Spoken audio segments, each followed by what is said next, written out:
Որտեղից է գալիս Ղարաբաղ անունը եւ ինչպես է ստուգաբանվում։ Որոշ գիտնականներ այսօր հերքում են այն կարծիքը, որ այս բառն ունի օտարահունչ, տվյալ դեպքում թուրքական ծագում եւ նշանակում է սև այգի։ Իսկ ինչ կարող է նշանակել, փորձենք հասկանալ։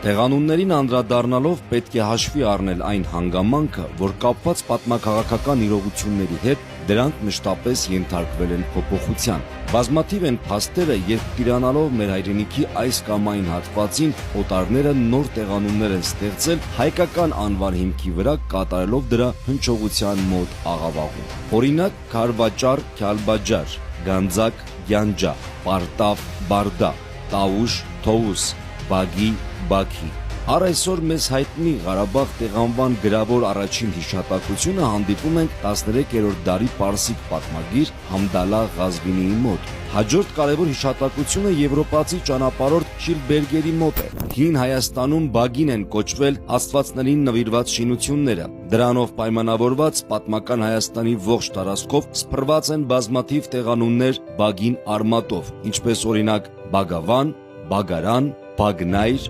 Բագին, Բագինք եւ այլն։ Բագին բառը բացատրվում է նաև որպես հեթանոսական տաճարում դրված զոհասեղան։